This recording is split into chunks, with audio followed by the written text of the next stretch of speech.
Hey, this is Carrie with Canary Quilts, and this is the last day of Witch's Night Out. This is a pattern by It's So Emma.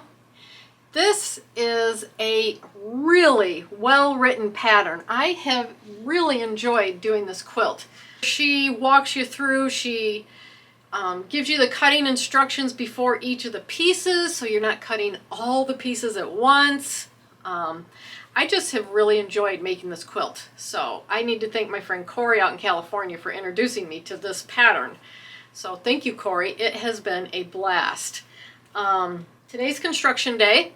We've done all these pieces you see in the middle.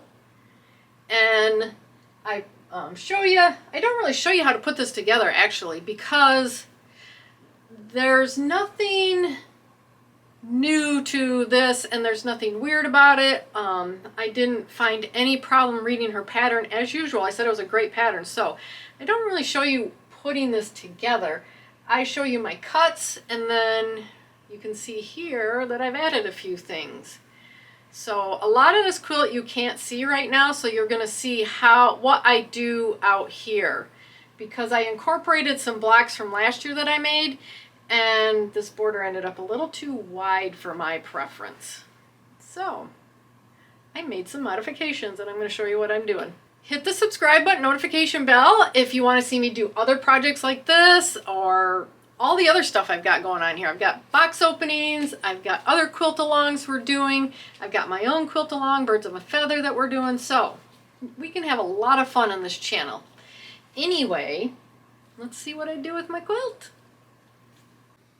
Alright, I'm ready to put my Witch's Night Out quilt together, and I've laid out all my pieces exactly like she has here. Well, I wouldn't say exactly, I just picked out some of these small, and I just picked out pumpkins and put them in. I didn't like put a chevron in that spot or anything like that, but this is the only way you really can lay it out, so that's how I did it. And here's all my finishing pieces. These are all the little sashings in between everything. There's sashings between the rows. So I have cut everything but my outer border here. That's because I wanted to see how much fabric I had left, so maybe I could incorporate these blocks into the corners. And I have about 2 yards left, so I have plenty of fabric to do that, because this border needs to be more than twice as wide for me to be able to do these. So looks like I'll be able to do that. But anyway, it's just going to be putting a puzzle together. There's a lot of these that just have one piece that's going to go in here somewhere. A few of these just have two. So you're going to work row by row, and it's going to tell you which sashing piece to pull out, and so on to your pumpkins, and put everything together. So that's what I'm going to do. It's going to be fun. It's going to be pretty. Okay, there's what it looks like with all the sashings in place. So I just wanted to show you that before we start moving on to the borders. But you can you see where I made like a little bit of an error in placement, but it doesn't look bad at all. All right, so I'm going to use Cricut as my cutting tool for my applique, because I do have the subscription to Cricut Access. So I don't need to go out and buy these shapes. I do have access to them. Otherwise, it's like 99 cents per shape if you want to do it that way. If you have a Cricut, you don't have to have a Cricut. You can find these shapes and trace them onto the back of your Steam Seam Light and cut them out also. But I have a lot here, and I'm going to let my Cricut do the cutting. So I've separated these by colors, because that will tell me the different boards that they'll go on, basically. So I'll have a black board, an orange board, a purple board, a gray board, and I know where to put my fabrics.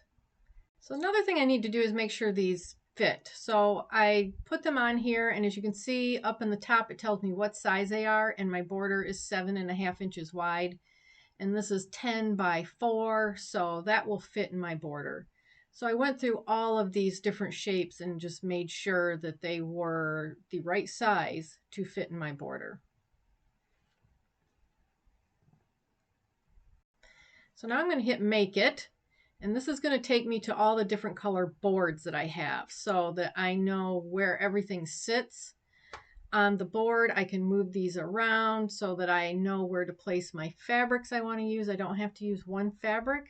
I just need to look at these boards, figure out the size that I need for each of these, cut the fabrics with the Steam-A-Seam 2, and then set them in the right area in the board.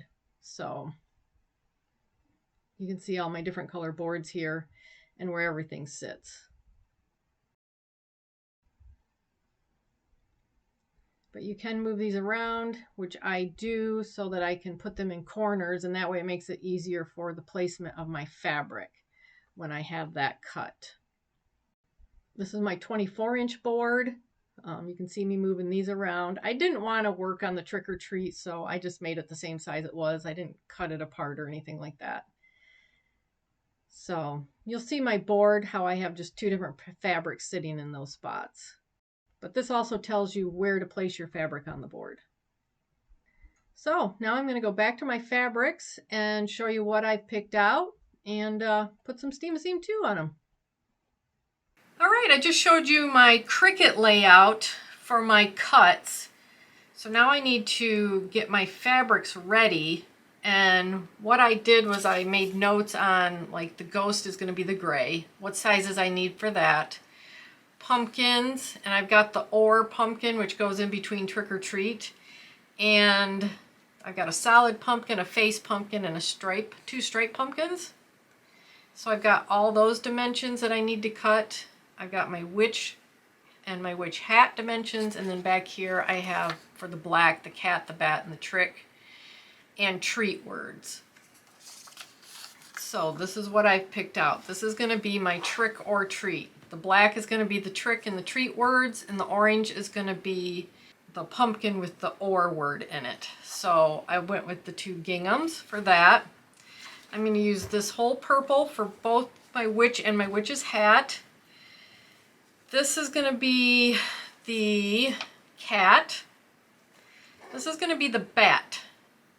I like this fabric and I want to use it. I didn't get to, but it's got all kinds of little spider webs and birds and spiders and candelabras, cats. I'm going to use that for my bat since it's big, and I can maybe get a bunch of those in that cut. Solid pumpkin is going to be this one, which is like the black. So I want to be able to get some of those in my solid pumpkin. This is going to be my face pumpkin because it's going to have cutouts in it, and I don't want to have too much going on for when the eyes come through the background comes through the pumpkin. And then these are the other 2 stripe pumpkins here. And these are my ghost. So this is going to be the boo with the B and the 2 ghost for O's. And then these are going to be my other 2 ghosts. So what I need to do is get all of these cut to these dimensions. And then I need to get some Steam-A-Seam light that I have to put on the back of all of these cuts here. I need to get those prepared, and then I'll show you what I'm doing next. All right, so I wanted to show you that I'm all set up with my different color boards. Like, here's my purple board, and I've already put my Steam-A-Seam 2 on the back. And I lightly adhered it to my fabric. I just put the iron down for about 3 seconds, and that adheres it to my fabric. And then I put the Steam-A-Seam 2 side down on my mat. So I've got all my different color mats here, my purple, my orange, my black, which is the long one, and my grays. So now I'm ready to send these through my Cricut machine and let my machine do all the cutting for me. All right, I'm back at my Cricut and I'm ready to go. I'm hooked up. I choose cotton, and then I'm going to choose for pressure, more pressure. My rotary blade is already in the machine and we are ready to go. So my Cricut is going to cut all my pieces for me.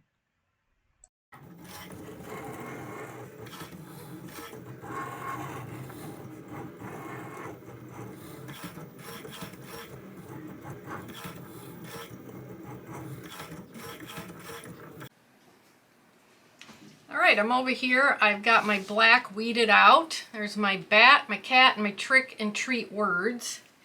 So you just got to be a little gentle. Sometimes there's little hairs of fabrics that just don't cut. And I did run my rotary cutter along some tin foil to get it off, but I did a lot of cutting in this session, so. And the steam-a-seam's a little sticky, so it just takes a little bit of finesse. But I also didn't have to cut these by hand.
Alright, there's the rest of them that I don't think you've seen these out. Here are my pumpkins, and witch's hat and my witch, and I did do 3 of the bigger bubbles. I'm not sure if I'm going to use them or not, but now I've got to go lay these out in my border, find out where I want to put these.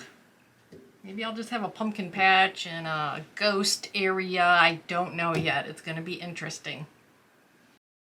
So here it is with the border and my cornerstones on, the blocks that I had from last year. And I've laid out my pieces before I pulled the steam-a-seam off, just to see how they look. So I laid them out and I take a picture of the quilt, and then I look at my picture because I feel like I can see the quilt better that way. And then from the picture, I can go back and start to make changes in the layout where I want to put things.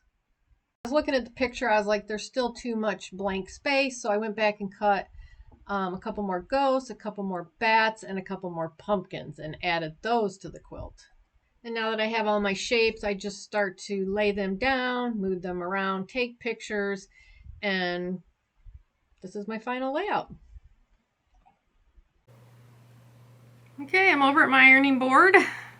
I had my quilt laid out and I was moving things around before I actually put them down. And then when I was finally happy with it, I took a picture. And so that's what I'm using, is my picture to help me remember and know where to lay everything out. So now I'm just peeling everything off, putting it where it goes, and ironing it on.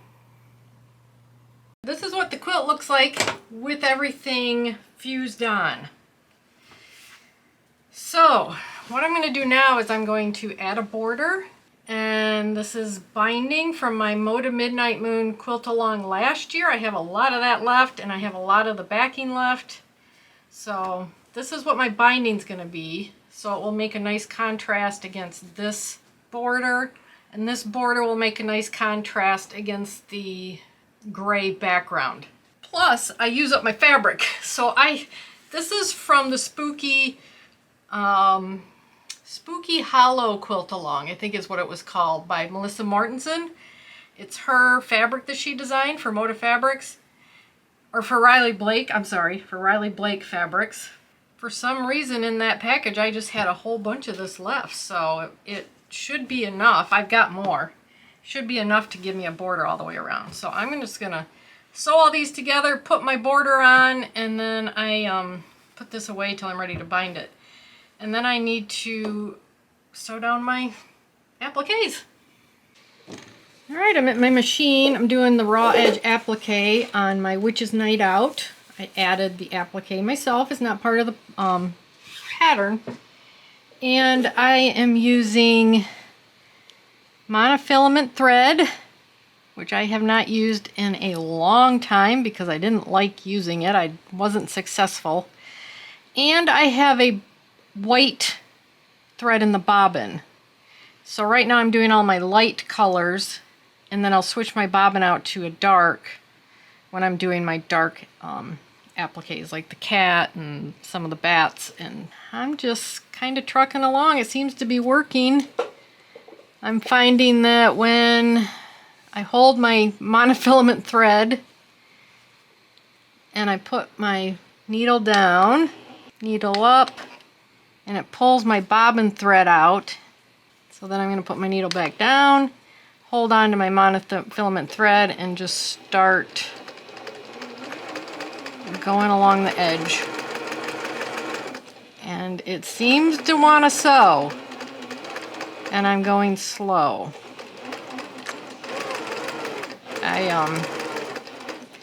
My machine has a little rabbit and a tortoise for fast and slow, and it's halfway between, and I'm not even pressing all the way on my foot pedal. And I'm just going around all these edges, sewing them down. Oh, and I turned my tension way down for this thread. I did not change my needle. I do have a 90-14 needle in. This is my big machine. Maybe I should have switched, but I have my big machine out here. And I only have 90-14 needles for that. I like raw edge like this. I think it looks so cool. I've done it a lot. Shoot, I should have started up by the eyes. I'll just follow what I did. I don't know why it doesn't want to make this turn here. It's getting stuck on that. So I'm just going to go over here. I'm going to go around the eyes and the mouth.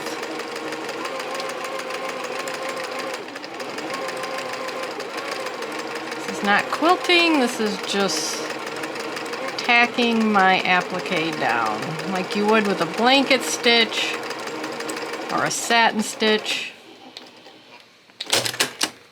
But it's virtually invisible. So that's how I'm going to do all my applique. Alright, here's some of the applique that I can show you now that I've got it done. Took it outside, hung it in the sun. Look at that cat, so cute. I love it. And my witch turned out nice, and I did use the 3 bubbles. That wasn't hard at all. But here's the whole quilt. It turned out really nice. I put the blocks in the corner, and then I had those big wide borders, and I just kind of sat on it for about a day. And I had been working outside, and I came in, I was taking a shower, and it just kind of dawned on me like, oh, I can applique in that border just so I don't have this huge white border. And that's what I did. And then another little epiphany happened, and I was like, I can do it on my Cricut, so I don't have to draw all these things out. And that's what I did. So I added a little bit of flair. I tricked out my witch's night out, I guess you could say. So look at the pumpkin that I put on the broomstick. I thought that was really cute. Anyway, I hope I showed you something new, maybe inspired you to do something a little different with your quilt. Let me know if you're going to do anything like that. Or if you're just doing it the standard way, which is absolutely fine. It's a gorgeous quilt. I just had that big wide border I needed to fill up. I am really happy with this. I really, really like this pattern. It is a very good pattern to read and understand. And I didn't have a problem at all using my own fabrics and figuring out what to do. So absolutely recommend this pattern. It was a lot of fun. And you can do other things with this pattern. You can do table toppers and you can do table runners. So you don't have to do a whole quilt. But anyway, I had so much fun doing this quilt along. I hope you did too. Let me know how it's going for you. And I'll see you at the next quilt along. Hit the subscribe button, notification bell. You get notified of all our other quilt alongs and all the other fun stuff we got going on here. And I will see you in the next video. Bye!